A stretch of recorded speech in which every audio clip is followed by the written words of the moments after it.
Tonight, your boss is going to steal your bonus, my coworker whispered over the hum of the office printers, like she was warning me about a fire no one else could smell.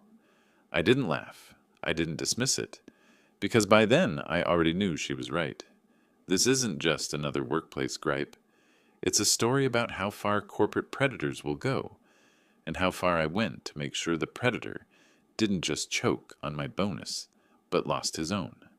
So buckle in.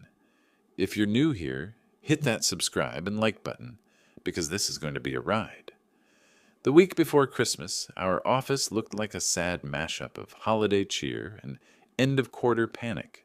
Plastic snowflakes taped to monitors, empty pizza boxes under desks, half the team clocking 12-hour shifts just to keep up with the Q4 push. Me? I was running numbers for a renewal that was about to make or break our region.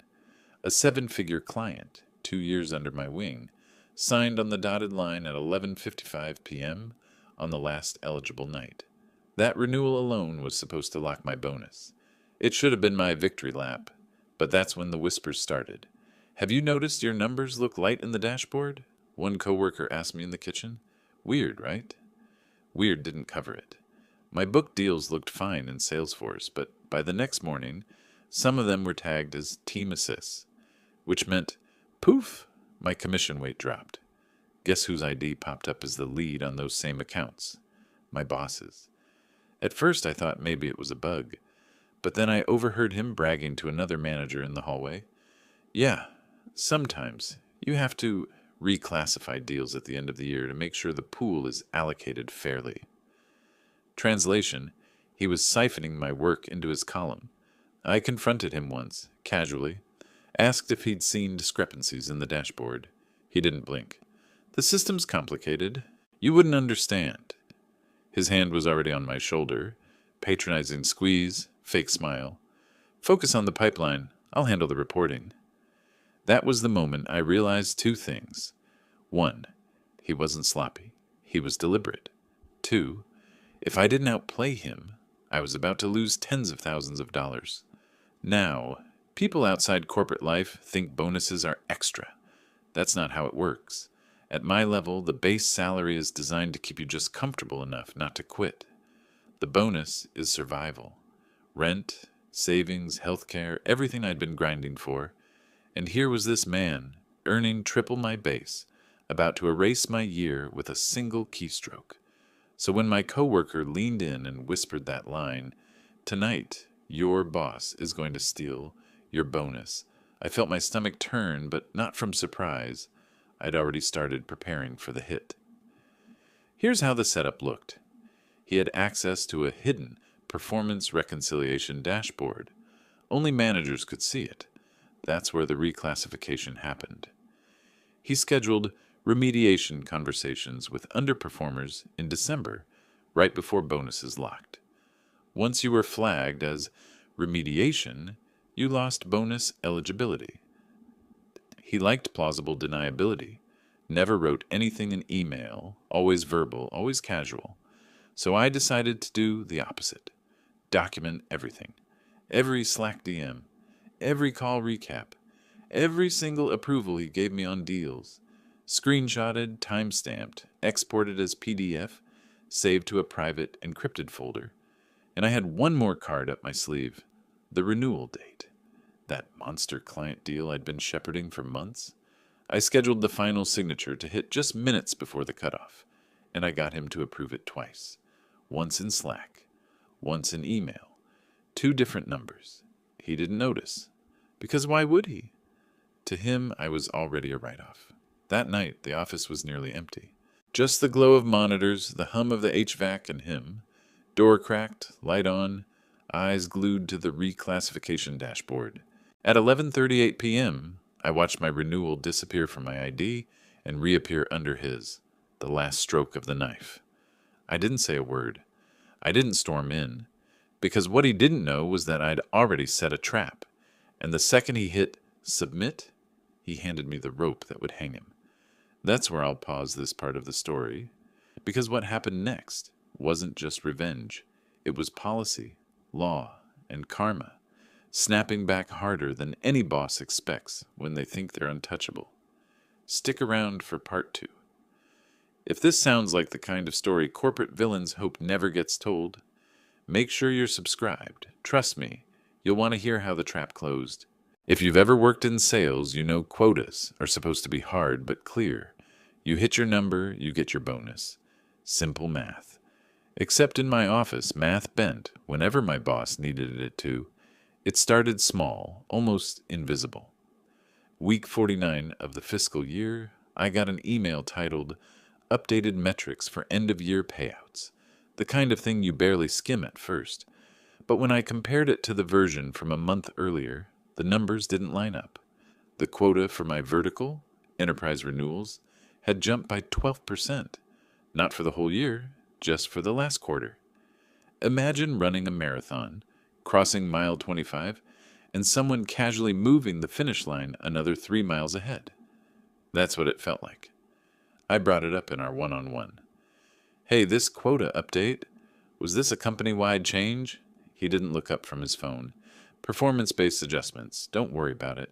Just focus on what you can control. Translation: shut up, work harder, and accept that the goalposts move when it benefits him. Then came the quality deductions.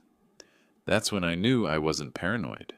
Suddenly, my closed deals were being docked arbitrary percentages: 5% deduction for incomplete handoff notes, 10% deduction for client escalation risk. But here's the kicker. None of those deductions existed in the official policy. I checked SCHAR's documentation, the comp plan, even the fine print in the employee portal. No mention of deductions. When I asked, he smirked. Well, we have to maintain high standards. Can't just throw bonuses at every signed deal, right? Every deduction didn't just cut my payout. It freed up budget for his. Because at our company, bonuses weren't unlimited. They were pooled. If mine went down, his went up. By then, I was documenting everything. Screenshots of quota changes with timestamps. PDFs of the policy with no mention of deductions. Slack messages where he admitted, casually of course, that sometimes exceptions are made for management. But he wasn't done. The final insult came with what I call the phantom team credits. That's where deals I had worked from cold outreach to signed renewal suddenly appeared as team wins. Out of nowhere, 2 other managers, friends of his, were tagged as contributors. Their IDs got a slice of the credit. My slice shrank. The worst part? The clients noticed. One even emailed me, "Hey, just got a survey asking me to rate your team. Who are these other people? I thought you were our only contact." I stared at the screen, jaw tight, because that survey wasn't for client feedback. It was a breadcrumb trail. My boss was manufacturing evidence that those managers contributed to my deals. Now, I know what you're thinking. Why didn't I go to HR? Simple. HR didn't work for employees. They worked for the company. And in our company, managers got the benefit of the doubt.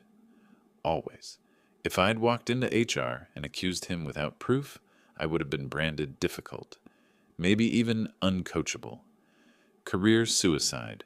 So I stayed quiet, outwardly. Inwardly, I was building a case so airtight it could choke. Let me give you a concrete example. There was a client called Mediskin, mid-size healthcare firm, renewal worth just under $300,000. I'd spent 9 months dealing with their legal team, fixing billing errors, smoothing out service gaps.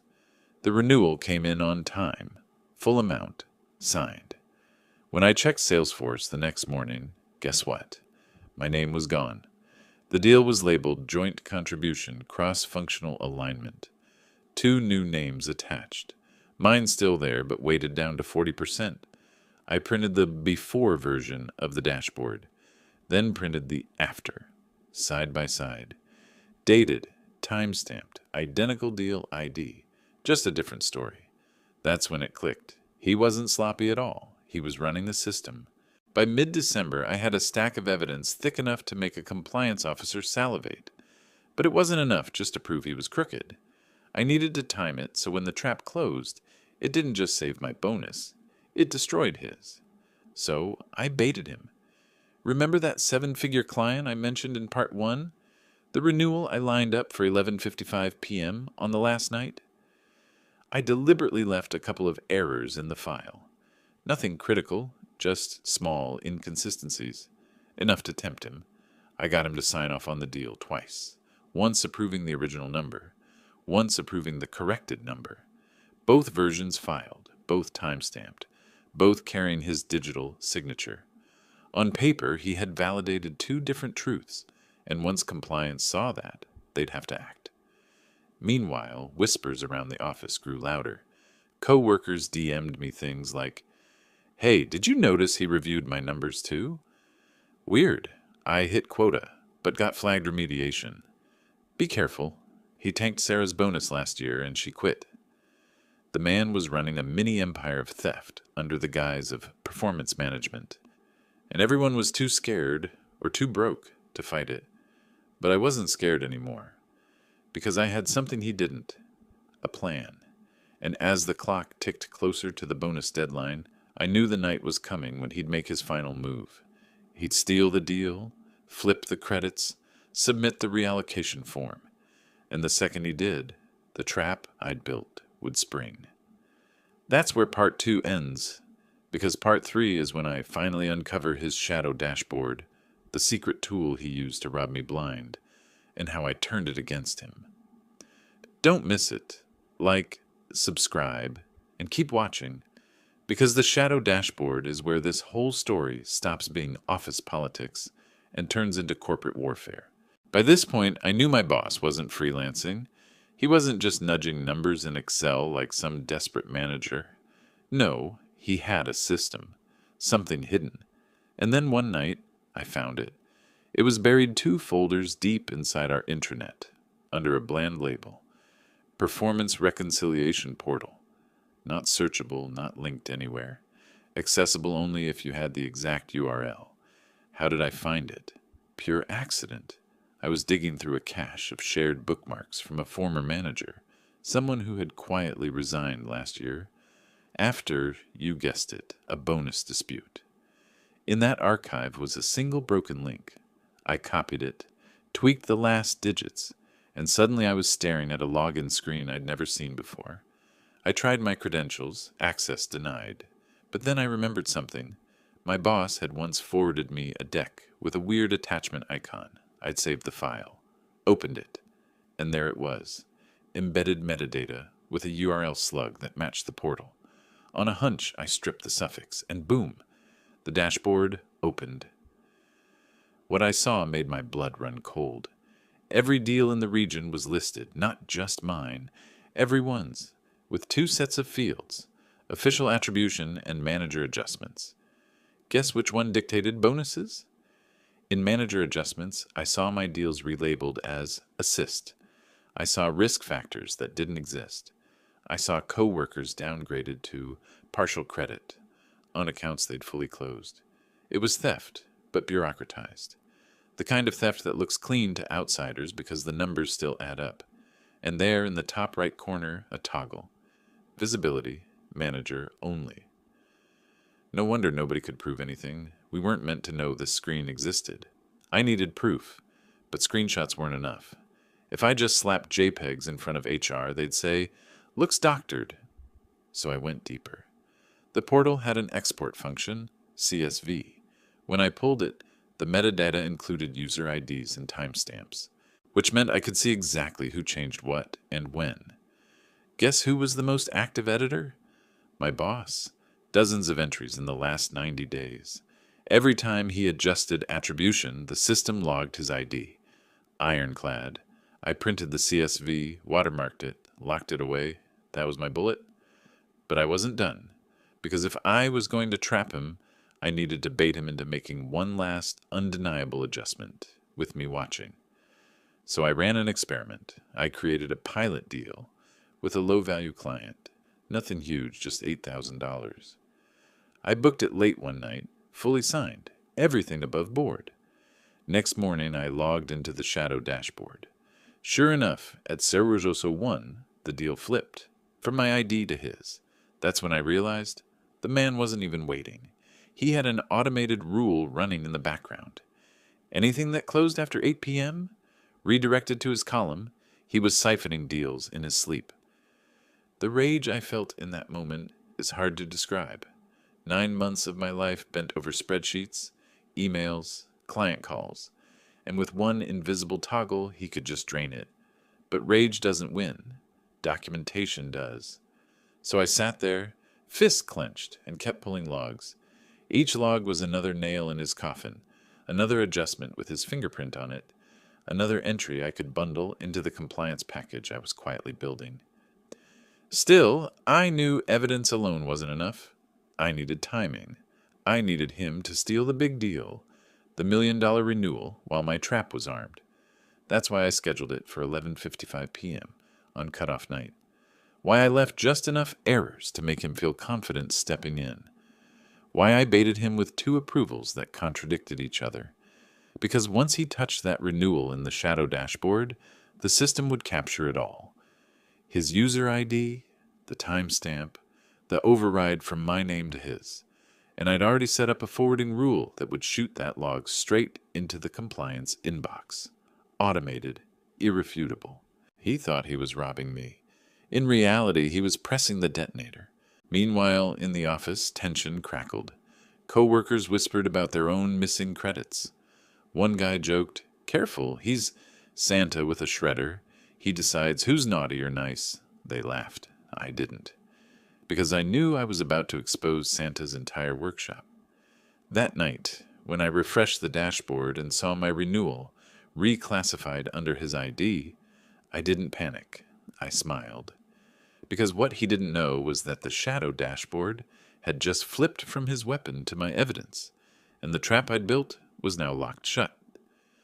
That's where I'll pause this part, because part 4 is when the documentation turns from screenshots into an unstoppable compliance package, and how I built the trap that would snap his career in half. Hit that subscribe, because if you think this was wild, wait until you hear how the trap was wired. I didn't want a messy, emotional showdown. I wanted precision. I wanted a legal mousetrap that would click the second he reached for the cheese. So I built the trap like an audit team builds a case. Every piece of evidence nailed into place. Every trigger automated, every exit route blocked. First rule, never rely on memory. People forget. People lie. So I converted everything into immutable artifacts. That meant exports, not screenshots. PDFs with digital signatures. Time-stamped Slack threads exported as plain text and shoved into an encrypted folder. Voice note recordings, yes. I recorded one casual hallway comment where he said, "Reclassify the late closes. We'll redistribute the pool." Converted into .wav and backed up to 2 locations. I knew courts and internal investigations love metadata, so I preserved the metadata. File creation time, modification time, device ID. Nothing sloppy. Nothing ambiguous. Second rule, chain of custody. I couldn't be the only person with the files. If I went into HR alone clutching a folder, they'd ask why I'd kept it hidden, how I made it, whether it was doctored. So I staged an automatic forwarding path. I created a legitimate-looking compliance ticket, anonymized, with a placeholder subject about discrepancies in attribution, and attached a minimal verifiable document, a public policy PDF. That ticket had a built-in rule in our ticketing system. When a document with the tag bonus discrepancy is uploaded, the system automatically copies the upload to the legal and compliance inbox and pings the head of internal audit. I didn't write the automation. I found an old SOP where whistleblower reports were supposed to trigger exactly that. The company kept the SOP for regulatory reasons. Most people ignored it. I used it. Third rule, bait that invites him to act, but only in a way that leaves him fingerprints. That meant engineering contradictions he would want to fix himself. I introduced 2 slightly different versions of the renewal document. One with the official amount, one corrected with a minor line item change in the billing schedule. Both were routed to him for approval because our workflow required managerial sign-off for billing exceptions. He had a habit of approving corrections verbally and then patching systems later. I knew the difference between approving an email and patching administration. He preferred the latter because it left less paper trail. So I gave him both, an email approval he could ignore and a tempting Fix Now button in the shadow dashboard that required him to log in and change attribution manually. The fix seemed routine until it wasn't. Fourth rule, enlist passive witnesses. There were people who'd been quietly burned by him, but were terrified to speak. I couldn't drag them out into a confrontation, but I could make sure they saw the right thing at the right time. I scheduled a quiet reminder email to the sales operations team. Reminder, finalize year-end attribution approvals by midnight, with CCs that mirrored the compliance alarm list. I didn't expect them to act immediately. I wanted them to have the notice in their inbox so that when the reclassification hit, it would be visible to more than one pair of eyes. Redundancy matters. If only one person saw the change, it's he said, she said. If 3 people have the same notification chain, it becomes a thread. Fifth rule, weaponize policy. Compliance departments live on policy. I spent afternoons combing the company comp plan and public documents for clauses that would blow this whole scheme open. There it was, the bonus integrity clause. Hidden in legalese, it said management adjustments to attribution must be approved by both HR and sales ops, and be accompanied by a client-signed addendum in any reallocation exceeding 10% of original attribution. Managers had been skipping this step forever. It was the perfect legal mousetrap. If he rerouted $1 million deal without both approvals and a client addendum, he'd be in violation. Not just oops, but violation. HR would have grounds to freeze payouts and open an investigation. So I packaged policy with proof. For every adjustment he made historically, I matched it to the required clause in the comp plan. For the Mediskin example, there was no client addendum. For the smaller pilot deal that flipped automatically at midnight, there were no approvals. Each mismatch was a violation. I itemized them in a spreadsheet with 3 columns: the adjustment, the missing policy requirement, and the exact log entry from the shadow dashboard showing his user ID and timestamp. It looked like a legal indictment. Sixth rule, automate the shove. I didn't want to walk into HR and say, trust me. I wanted compliance to receive the package without my face on it. So I set up an automated delivery. Remember the ticketing rule? I created the ticket, uploaded a modest, innocuous file first, then used the ticket's update function to append the evidence file the moment the shadow dashboard registered any manual reclassification on that $1 million renewal. The ticket system would then auto-forward the update to legal, compliance, and the CFO. No human needed to trigger it. Mechanical, impartial, undeniable. Finally, I protected myself. Corporate revenge is a risky game. If I was wrong, I could lose my job. So I quietly copied everything to an external, encrypted drive and emailed a single, heavily redacted summary to a trusted mentor outside the company, someone with legal experience, without names, only timestamps and anomalies. That way, if the company tried to bury the case, there was at least one senior person outside who knew the basic contours and had proof the data existed. On the night, things unfolded with the cold logic I'd designed. He logged into the shadow dashboard to fix what he thought were small errors. He switched the renewal attribution from my name to his. He clicked submit. The system logged him, stamped the time, and because of the ticket rule I'd set, pushed the exact log to legal and compliance within 30 seconds.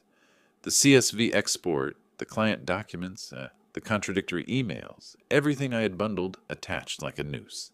He sat back, smiling into his screen. I watched him breathe relief. He didn't know yet that the relief would be brief. Within 40 minutes, my encrypted folder received an automated acknowledgement from compliance. Case XSX created for investigation. Interim freeze on payouts for implicated parties. I felt my throat tighten, but not from fear, from the slow, unbearable satisfaction of watching a man who'd relied on secrecy get undone by a rulebook he himself had signed. That's where I'll stop this part, because part 5 is the night he tries the theft in earnest. The minute-by-minute tension, the locked screens, the HR freeze, and the moment the office realizes the hunter has become the hunted. If you're still with me, hit like and share, because once the whistle is blown, there's no going back. December 31st, the last night of Q4. The office felt like a graveyard with Wi-Fi. Most people had gone home to champagne and countdowns. Not me. I sat in the glow of my dual monitors, watching numbers flicker across the dashboard like a cardiogram of my future. At 10:45 p.m., I saw him arrive, my boss. Suit jacket slung over one chair, tie already loose, the smug calm of a man who believed he'd already won. He didn't even glance at me, just strode into his office, closed the door halfway, and booted up his machine. By 11:05, the shadow dashboard was live. I could see the log update. He moved quickly, scrolling through the list of accounts like a butcher scanning cuts of meat. First, he cleaned up small deals. My coworker's 40 keg here, someone else's 15 kibby there. Reclassified them as partial credit. Tiny thefts, invisible to the untrained eye. But I wasn't watching the scraps. I was watching the $1 million renewal. My renewal. Scheduled to hit at 11:55. At 11:18, my Slack pinged. Reminder, finalize attribution approvals by midnight. Sales ops. That was my scheduled nudge, hitting inboxes exactly when it needed to.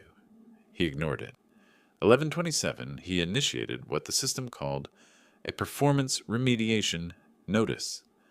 I felt my stomach twist as my name flashed red in the HR system. Pending, he was literally flagging me as ineligible for payout minutes before my deal closed. This was his move, his kill shot. I glanced at the clock, 11:53. My phone buzzed, DocuSign notification, client renewal executed, 1,000 plus change, officially closed. In Salesforce, the deal populated under my ID. I exhaled. That exhale lasted about 3 seconds, because at 11:55, the shadow dashboard lit up. His cursor hovered, then clicked. My name disappeared. The renewal reappeared under his ID. He leaned back in his chair, stretching like a man loosening his belt after a feast. Then he did something worse. He locked me out. I tried to refresh Salesforce, access denied, tried HR portal, restricted. My screen froze on the remediation note he'd triggered. Employee under review, bonus suspended. I can't describe the rage that crawled up my spine in that moment. A year of my life, erased by a smug keystroke. But beneath the rage was steel, because I knew what was about to happen next. At 11:58, my automation fired. The second his override processed, the system spat out a CSV export. User ID, his. Timestamp, 11:55:42. Adjustment. Attribution reassigned from my name to his name. Client addendum, none. HR approval, none. Violation of the bonus integrity clause, logged and forwarded. At 12:01 a.m., while the city outside exploded in fireworks, Legal and Compliance received a case file thicker than his entire defense. The evidence package I'd built detonated in their inbox like a New Year's rocket. I sat in silence, the muffled pop of fireworks echoing through the glass windows. In his office, my boss toasted himself with the dregs of a bourbon glass. He thought he had won. He didn't know that HR's payout system had just frozen his bonus. He didn't know that internal audit had just been alerted. He didn't know that the compliance ticket carried not just logs, but his own email contradictions. And he didn't know that, as of 12:03 a.m., he was finished. When I finally shut down my computer at 12:10, he was still in his office, humming, scrolling, rearranging numbers like a petty god. I didn't say a word when I walked past his door, just nodded, as if to wish him a happy new year. He smiled back, smug, oblivious. I smiled too, because I knew the clock had already started ticking on his career. That's where I'll stop part 5, Because part 6 is when the trap actually snaps. When HR freezes all manager payouts, audit storms in, and the corporate guillotine finally begins to drop. Stick around, subscribe, because the next part is the snapback, and trust me, it's brutal. At 7:12 a.m., my phone buzzed me awake with 3 vibrations in a row, not fireworks, not friends, subject lines. Case MAFRA 1872, intake confirmed. Immediate freeze, FY bonus payouts, MGMT level 3+. Preservation order, do not alter records related to attribution trust remediation. I sat up so fast the charger tore out of the wall. The first email came from compliance. They'd received an automated evidence packet regarding manager-initiated attribution overrides in violation of the bonus integrity clause. The second came from HR systems, signed by a director I'd never met, announcing a region-wide freeze on management bonuses, pending an integrity review. The third was from legal, with a one-liner that hits like a subpoena. Effective immediately. Preserve all messages, files, and device data. Do not delete or modify anything related to Q4 payouts. CC, internal audit, CFO, corporate security, and, this was the tell, my boss. I showered like a person washing off a nightmare, then walked into the office with coffee I didn't taste. The air felt different. Quiet, but not empty. Quiet like a church before a verdict. By 8:03, 2 people I'd only ever seen on org charts appeared in our hallway. The head of internal audit, neat, neutral, eyes that log details like a scanner, and a corporate security manager carrying a soft-sided laptop case. They didn't make a scene. They didn't need to. They stopped at my boss's door, knocked once, and said his name in a tone people reserve for announcements that start with per policy. From my desk, I heard a chair scrape. "Give me a second," he said, a light chuckle in his voice, the chuckle of an untouchable. The audit lead didn't laugh. "We'll need your laptop and your phone. We've placed a hold on your SSO. Please come with us to Conference B." He tried charm first. "Happy New Year, folks? Can this wait until after stand-up?" Then indignation. On what grounds? Then the worst choice of all. He reached for his keyboard to type something. Security's hand hovered above the laptop. "Please don't touch the device." He froze. For the first time in a very long time, I saw him compute risk rather than manipulate it. At 8:11, my Slack flickered back to life. Access restored. The remediation note in Workday vanished like a bad dream. And an HRBP I barely knew pinged me. "Don't engage directly. Come to B42 at 8:30. Bring nothing but yourself." B412 looked like every other windowless conference room, but it had a smell, recycled air, toner, and something electric. The audit lead waited with a paralegal and the HRBP. There was a bound packet on the table. My packet. The cover sheet read, Q4 Attribution Variance Dataset. Source, System Export. "We're going to walk through some events from last night," Audit said, voice professional enough to use in a courtroom. "You're not under investigation. You are a witness. We need clarity on process." I didn't perform outrage. I didn't perform anything. I told them the truth in a calm, linear way. The quota changes in week 49. The non-policy quality deductions. The phantom team credits. The hidden portal I stumbled onto. The CSV exports with user IDs and timestamps. The 2 approvals he gave me with different numbers. The 11:55 p.m. reclassification. The lack of client addendum. The whistleblower SOP rule that auto-forwarded evidence. Every time I mentioned a fact, the paralegal slid a page forward and underlined a line of metadata with a pen. No one said gotcha. No one said wow.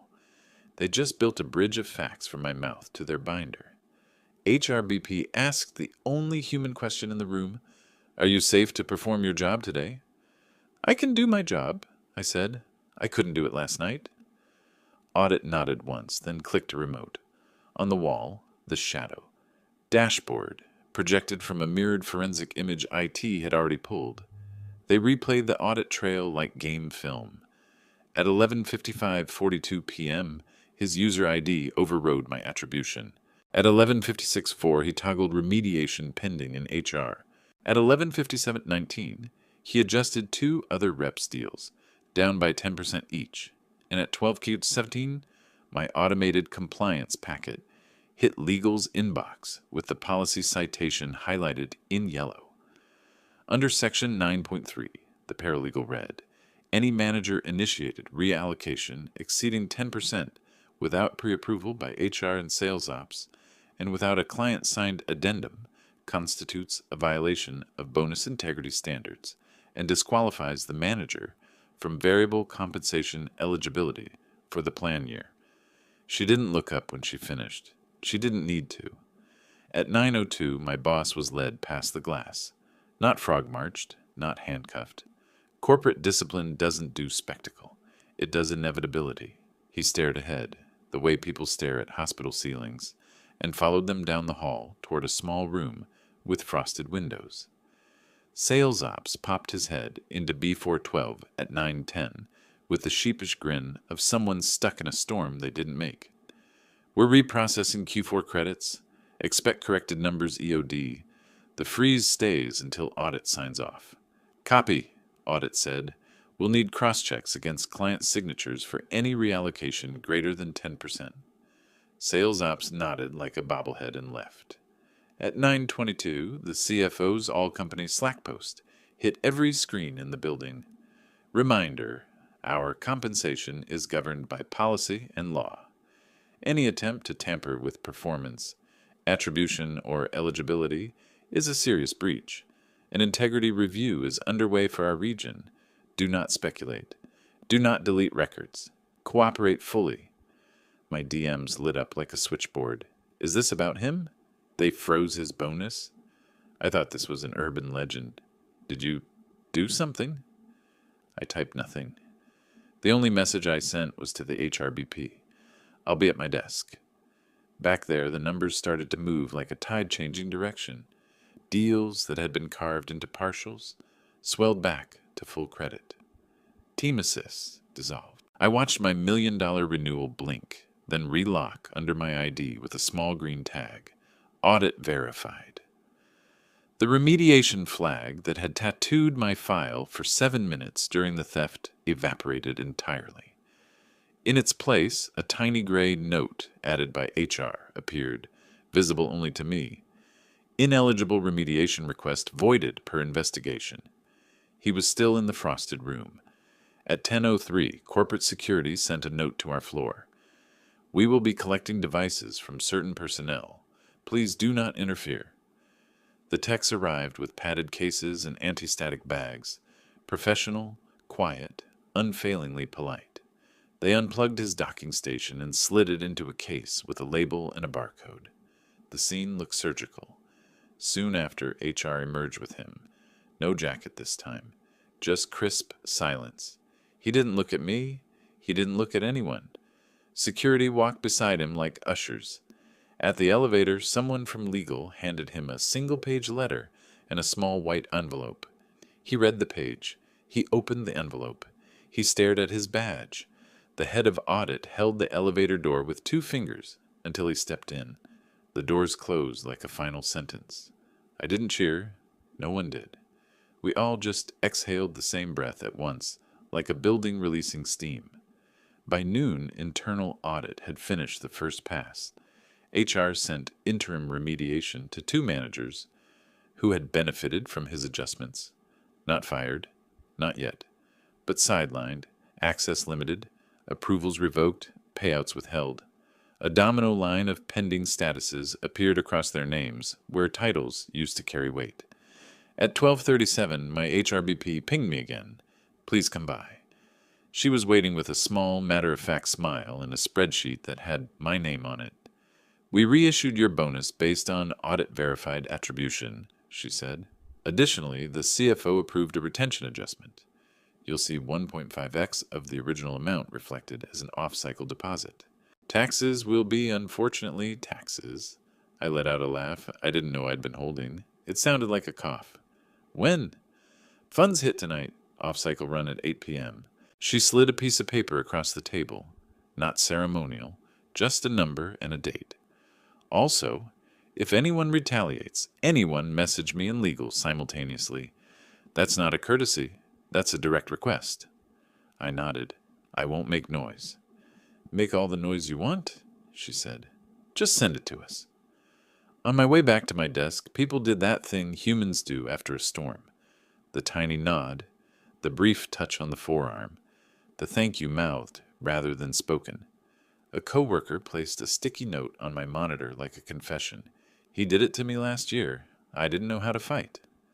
Another DM. I thought I was crazy. Another. A screenshot of a small deal clicking back to full credit, and an emoji I won't type here, because corporate or not, some reliefs are universal. At 3:06, a final email from legal hit my inbox. We have completed our initial fact-finding. Manager, redacted, is no longer employed by the company. Please route any questions through HR. Do not respond to external inquiries.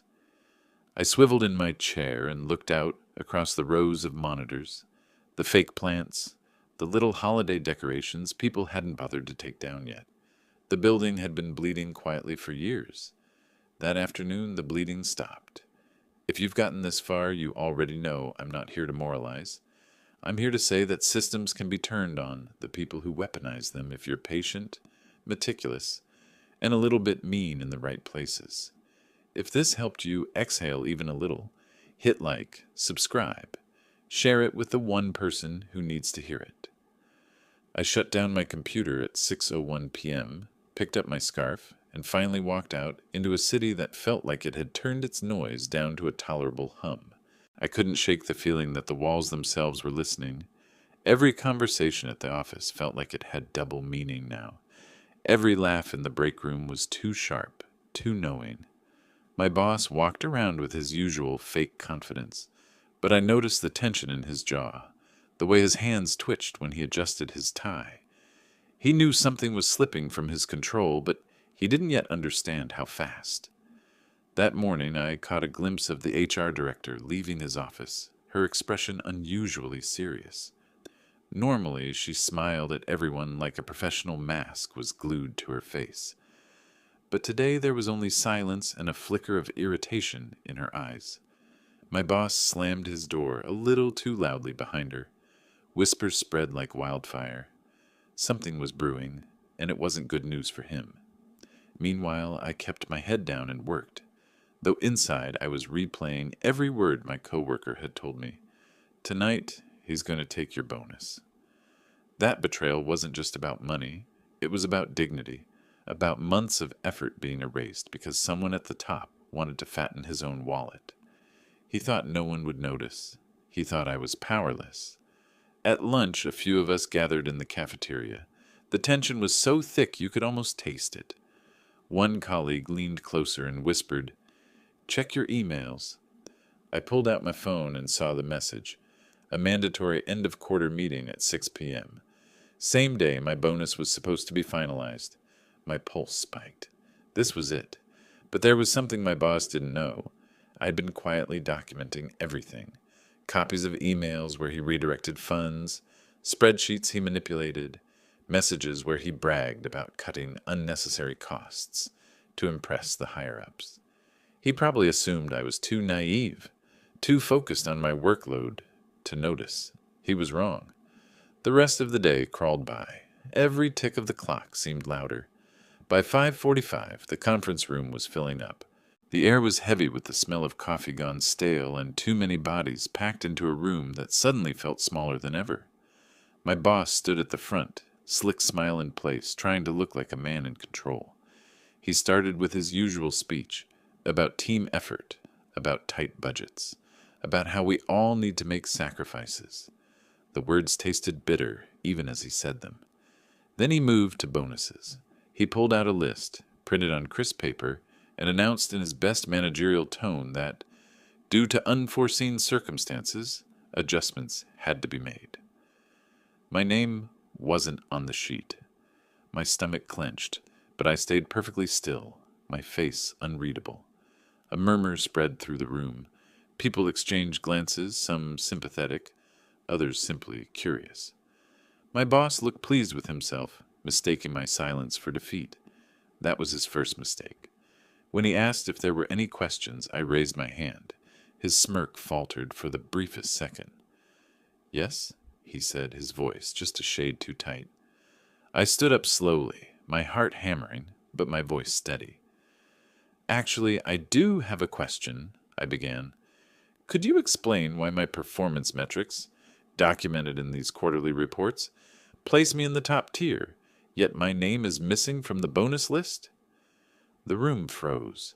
My boss blinked rapidly, his mouth opening then closing. "Well, these decisions are complex," he started, but I cut him off.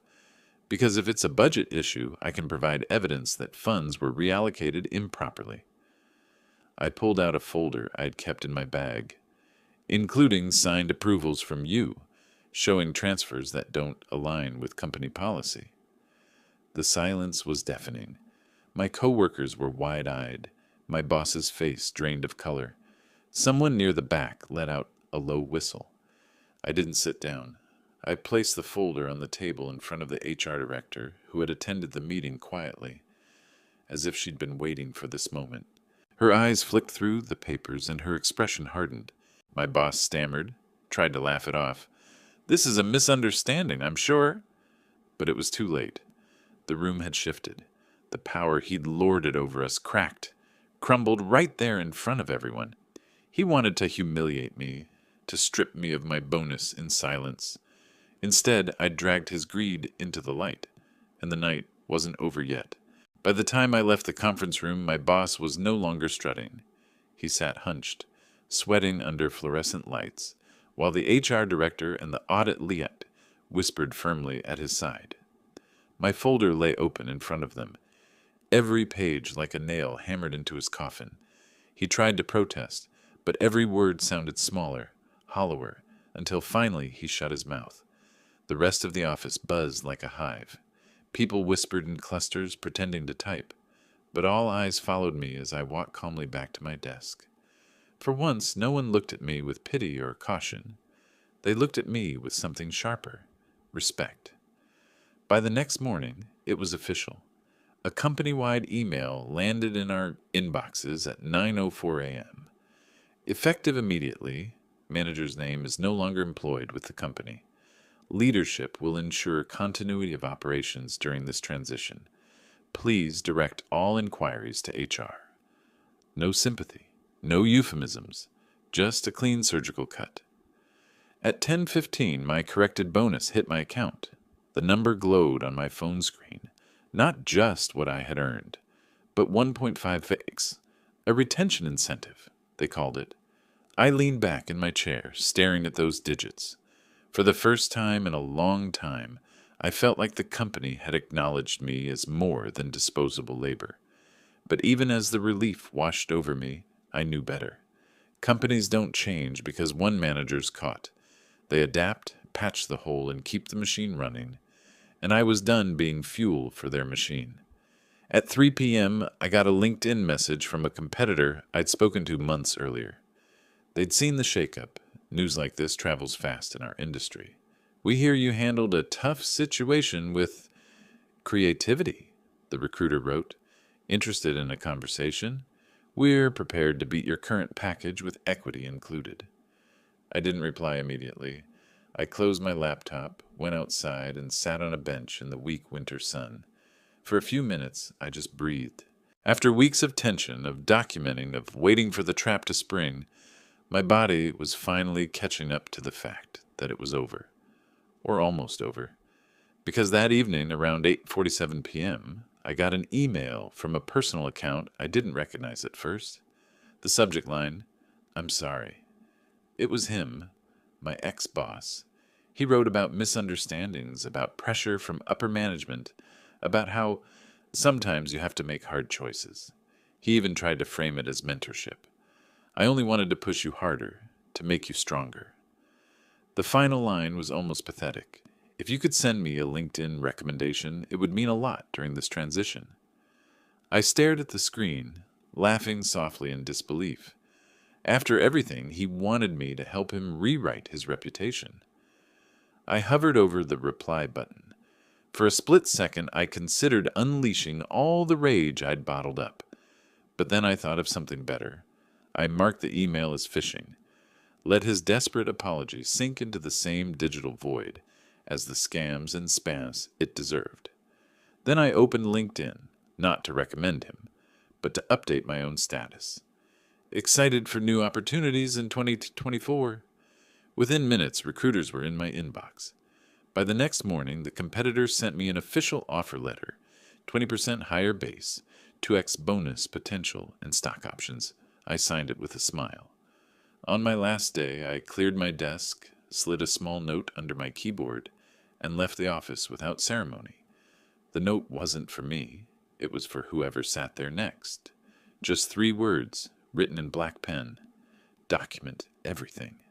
Always. As I walked out into the winter air, scarf wrapped tight, I felt lighter than I had in years. It wasn't just about the money. It was about proving that even in a system designed to silence, there's power in patience, in precision, in refusing to roll over. My ex-boss lost his job, his reputation, and his golden parachute. I walked away with my bonus, a new career, and the quiet satisfaction of knowing he would never see me as powerless again. And that's the thing about karma. It doesn't always arrive fast, but when it does, it's thorough. If this story made you feel just a little less alone in the corporate grind, hit subscribe, drop a like, and share it, because somewhere out there, someone's still fighting their own boss-shaped villain. And they need to know, sometimes the system can eat itself alive.